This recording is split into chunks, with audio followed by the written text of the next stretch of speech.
अस्सलाम वालेकुम जी। Local bodies बलदियाती इंतखाबात में इलेक्शन लड़ने वाले जो उम्मीदवार हैं वो तैयारियां कस लें, क्योंकि जो हल्का बंदी हैं वो मुकम्मल हो चुकी हुई हैं। लिस्टें अभी लगने वाली हैं और उसके बाद बाकायदा तौर पर हुकूमत की जानिब से बलदियाती इंतखाबात पूरे पंजाब में करवाए जाएंगे। इस हवाले से मुल्तान में जो एक लिस्ट जो हमने अपने ज़राए से ली, उसमें हल्का बंदियों की अगर बात करें तो जो टाउन थे, 6 टाउन थे, उनको कम करके 3 टाउन कर दिए गए हैं। इसी तरह टाउन कारपोरेशन के साथ जो दीगर तहसील कौंसल बनाई गई है और उसके साथ म्यूनसिपल कमेटियां बनाई गई हैं। इन तीन तरह से जो है पॉपुलेशन को डिवाइड किया गया है। डिलिमिटेशन कमेटियां जो कि इलेक्शन कमीशन के मेंबरान थे उन्होंने मुकम्मल की हैं। इस हवाले से आपको बताएं कि मजमूई तौर पर जो अभी इंतखाबात होने हैं और जिन लोगों ने councillor, general councillor, vice chairman, chairman और इस तरह नाजिम वगैरह के जो इंतखाबात लड़ने हैं, जो नया एक्ट आया था लोकल बॉडीज़ का, उस हवाले से जो भी उम्मीदवार हैं, मजमूई तौर पर मुल्तान की बात करें तो 53,62,305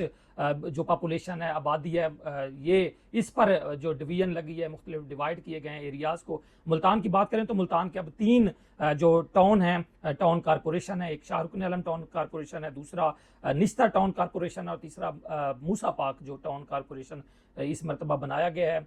इससे पहले जो था जकरिया टाउन कारपोरेशन था, वो ख़त्म हो गया। इसी तरह मुमताज़ाबाद टाउन कारपोरेशन ख़त्म हो गया। बोसन टाउन कारपोरेशन को भी ख़त्म कर दिया है। तो 6 को ख़त्म करके ये 3 बनाए गए हैं। इसी तरह अगर तहसील कमेटी की बात करें तो तहसील कमेटी सदर मुल्तान 1 बनी है। इसी तरह तहसील कमेटी शूजाबाद बनी है। तहसील कमेटी जलालपुर पीरवाला बनाई गई है। इसी तरह एक और जो डिवीजन की गई है म्यूनसिपल कमेटी की गई है। म्यूनसिपल कमेटी शूजाबाद और म्यूनसिपल कमेटी जलालपुर पीरवाला को किया गया, और कैंट के नाम से एक अलग जो डिवीजन है वो की गई है। मजमूई तौर पर 8 मुल्तान को 8 मुख्तलिफ सेक्टर्स में तकसीम किया गया, जिनमें टाउन कारपोरेशन होंगे, जिनमें तहसील कमेटी होगी, जिसमें म्यूनसिपल कमेटी का एरिया जो है वो शामिल है। मजमूई तौर पर पॉपुलेशन भी हमने आपको बताई है। ये भी बताएं कि गुज़िश्ता जो पिछली इंतखाबात जनरल बॉडी के हुए थे तो उनमें 166 यूनियन काउंसिल्स बनाई गई थी। अब इनको बढ़ा के जो है इनकी तादाद 200 और 66 कर दी गई है। मतलब कि 100 जो यूनियन काउंसिल्स हैं वो भी पूरे मुल्तान में बढ़ाई गई हैं।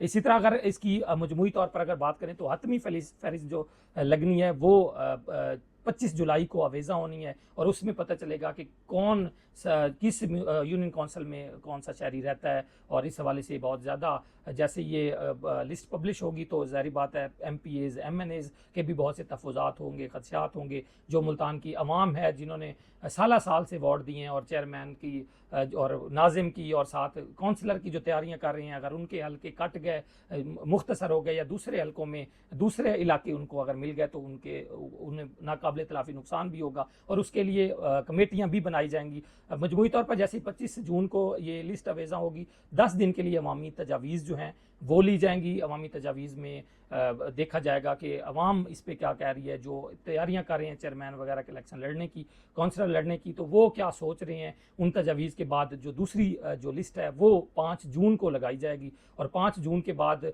किसी को भी अगर शिकायत होगी अवामी तजावीज़ के बाद, तो फिर वो 10 दिन के लिए जो इलेक्शन चीफ कमिश्नर होंगे उनको एप्लीकेशन देंगे कि हम ये जो है हम इसमें इस यूनियन काउंसिल में हमारा इंतखाब नहीं होना चाहिए, हम इस यूनियन काउंसिल में रहते हैं, इस तरह के एतराज़ात होते हैं। तो फिर क्या होगा, इलेक्शन चीफ कमिश्नर 10 दिन वो एप्लीकेशन लेगा, और मज़ीद 10 दिन जो है वो फैसले के होंगे, और मजमूई जो लिस्ट है वो अवेज़ा की जाएगी 10 अगस्त को। जैसे ही हतमी और फाइनल लिस्ट अवेज़ा की जाएगी उसके बाद अपील का इख्तियारात ख़त्म हो चुके होंगे। उसके बाद हुकूमत पंजाब जो है इलेक्शन लोकल बॉडीज़ के जो इलेक्शन हैं, बलदियाती इंतखाबात का ऐलान करेगी, और उस पर इंतखाबात होंगे। और इस हवाले से मुल्तान में जो टाउन कारपोरेशन बनाए गए हैं, आबादी मैंने आपको पहले ही बता दी, 53,62,305 लोग हैं इसमें। और टाउन कारपोरेशन जो निस्तर टाउन है उसमें 73,000, इसमें 7,34,930 लोग हैं निस्तर टाउन में। इसी तरह शाहरुख आलम टाउन की बात करें तो 7,22,025 अफराद पर मुश्तमिल जो ये टाउन होगा।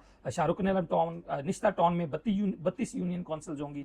शाहरुख आलम टाउन में भी 32 यूनियन काउंसिल्स होंगी। मूसा पाक शहीद टाउन जो बनाया गया है उसमें भी 32 यूनियन काउंसिल जो हैं वो शामिल होंगी, और उसमें भी 72 7 लाख और 27,174 पॉपुलेशन इसकी जो है वो डिवाइड की गई है। इसी तरह तहसील म्यूनसिपल मुल्तान जो सदर है उसका एरिया बढ़ाया गया है, और उसमें अगर बात करें तो 18,41,895 अफराद पर मबनी ये तहसील कौंसल सदर को डिवाइड किया गया है, और उसमें 96 यानी कि 96 यूनियन काउंसिल कौंसल्स होंगी जहाँ पे इंतखाबात हो रहे होंगे। इसी तरह तहसील कौंसल शुजाबाद में 5,31,212 यूनियन कौंसल्स हैं। म्यूनसिपल कमेटी शुजाबाद की बात करें तो 1,51,115 इसमें अफराद पर मुश्तमिल 8 यूनियन कौंसल्स होंगी। इसके साथ ही म्यूनसिपल कमेटी जलालपुर पीरवाला की बात करें तो ये मुख्तसर बनाई गई है और 99,679 अफराद पर मुश्तमिल 5 यूनियन कौंसल्स पर ये मुश्तमिल होगी। कैंट के एरिया को अलग किया गया है और उसमें आबादी 45,466 रखी गई है और कैंट का एक ही फार्मूला होता है, उसमें यूनियन कौंसिल ज़ाहिर बात है नहीं होती। कैंट के अलग इंतखाबात होते हैं हमेशा से। इसमें अगर बात करें तो 5% जो कोटा दिया गया है इलेक्शन कमीशन के मेंबरान को कि 5% जो है जो आबादी हमने बताई है वो कम भी कर सकते हैं, किसी उसमें टाउन से निकाल के दूसरे टाउन में ये शिफ्ट कर सकते हैं। और ये 5% कोटा का इस्तेमाल उस वक्त होगा जब एतराज़ात वगैरह लोगों की जानब से जमा करवाए जाएंगे इलेक्शन चीफ इलेक्शन कमिश्नर को या अवामी तजावीज़ में। इसी तरह इसको बढ़ाया भी जा सकता है, कम भी किया जा सकता है। ये तमाम जो तफसीलात हैं वो सामने आई हैं। मुल्तान को 6 टाउन से ख़त्म करके 3 टाउन कर दिया गया है। म्यूनसिपल कॉरपोरेशन, तहसील कमेटी और उसके साथ साथ हम बात करें तो म्यूनसिपल कमेटी जो है ये 3 हिस्सों में इसको पूरे मुल्तान शहर को डिस्ट्रिक्ट मुल्तान को डिवाइड किया गया है और मजमूई तौर पर 53,62,305 अफराद पर मुश्तमिल इस तरह टाउन्स हैं और उसमें 266 यूनियन कौंसल्स हैं।